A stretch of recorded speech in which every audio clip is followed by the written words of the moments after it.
Think about all of the podcasts that you just scrolled past whose names you will never remember. Your podcast name is the first impression that people have of you. So how do you actually create a name that sticks with your ideal listener? So in this video, I'm giving you my 7 best podcast naming tips and even a ChatGPT prompt that'll help you name your podcast in a way that makes sense to you, your topic, and your audience. Let's get into it.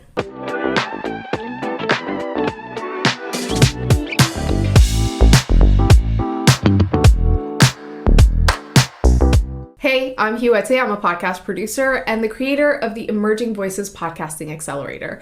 So as part of my career, I have made shows like Where Should We Begin with Esther Perel, and also a show called This Is Dating, which Time Magazine listed as one of the best podcasts of 2022.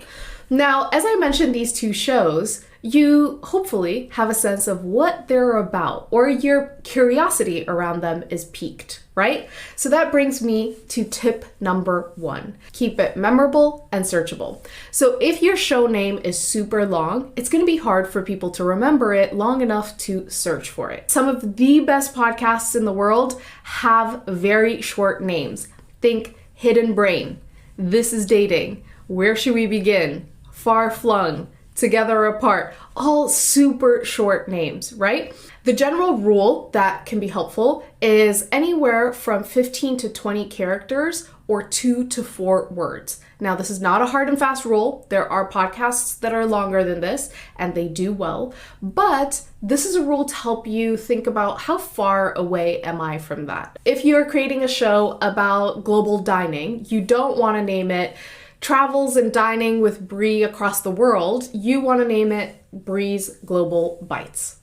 Cool. Now for tip number 2. Your name should reflect the content. My favorite example of this is Conan O'Brien Needs a Friend. So the show was created because Conan O'Brien had a TV show. He interviewed lots of people, many of whom were celebrities, for years. And yet he realized, hey, none of these people are actually my friends. And so he created a show where he could have much more intimate conversations with people. And it was called Conan O'Brien Needs a Friend because that is what he was trying to do. He was trying to build his friendships. So part of what's brilliant about this is that the words Conan O'Brien are actually keywords in the sense that these are words that people would search if they were looking for anything around him or about him. So he has managed to fit his keywords in his podcast name.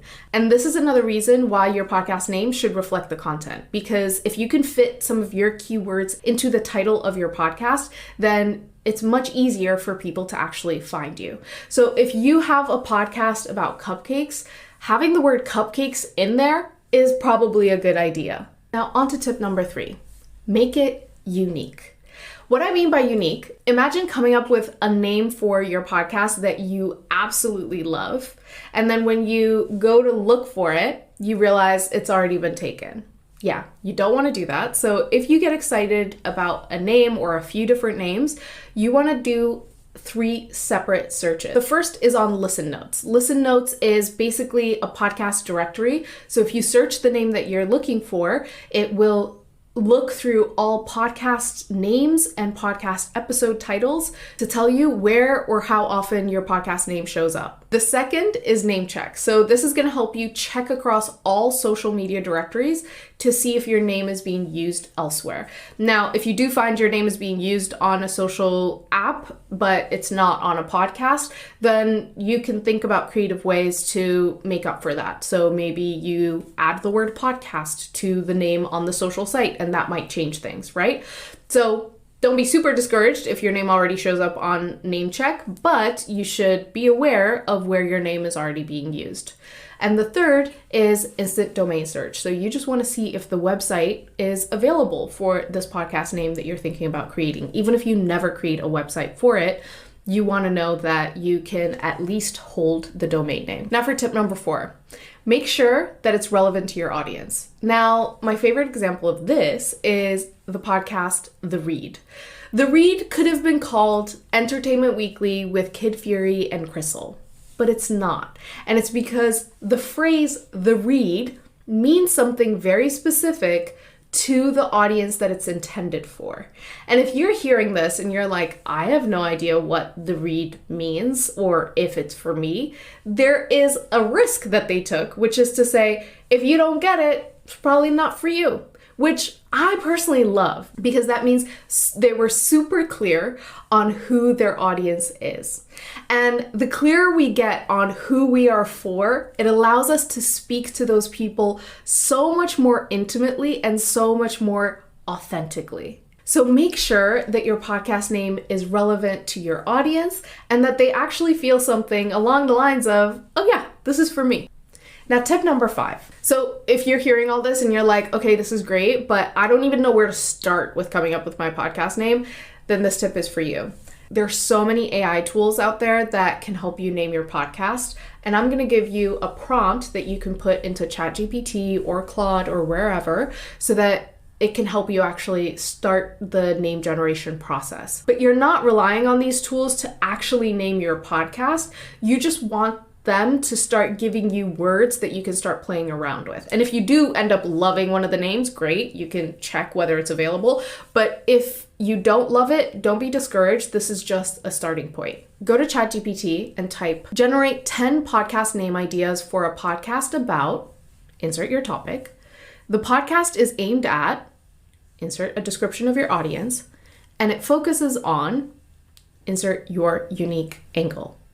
This should give you some words that are a wonderful starting point. And if you love any of them, wonderful. But if you don't, take the words or phrases that you do like, write them down, set a 10-minute timer for yourself, and try and generate as many new names based on these few ideas that ChatGPT or Claude or whoever has given you. Once you have a name, we're ready for tip number 6. You gotta get feedback. This is the name of the game. We do not operate in a silo around here. And the reason for that is that your community is part of your resource pool. So when you have a name for your podcast, you want to make sure that you run it by your people. Run it by the people who you hope will listen to the podcast. Ask them, hey, I'm thinking about naming my podcast blank. What do you think that podcast would be about? And see their reactions. If it's totally off or they're completely lost, maybe it means that you need a tagline, or maybe it means that the podcast name isn't quite right. You need some time to play around with it and tweak it. Either way, getting feedback early before you commit to making your podcast art and everything else is going to help you succeed, because you're not going to feel alone in the process of having created it, and you're not going to feel defeated if you put it out there and nobody responds to it. Now, onto our bonus strategy. This is one that I think very few people do beforehand, but if more people did it, it would save us all so much heartache. Your podcast name should be something that rolls off your tongue. So once you have a name or a short list of names, you want to practice saying it out loud. So you can say something like, hey, you're listening to I'm Huete, or hey, I'm Huete and you're listening to.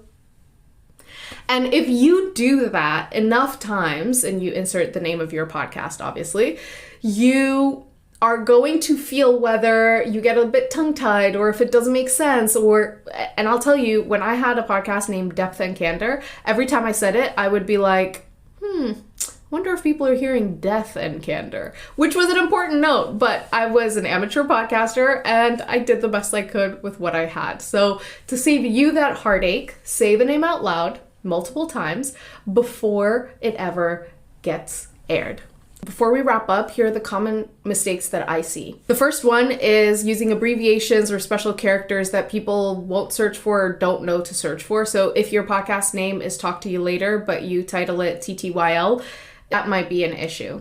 The second is naming it something that makes sense to you, but not to your audience. So I know lots of people who will name their podcasts The Huete Gitana Show, and that means something to me, but if you don't know who I am, then that show name doesn't really resonate with you.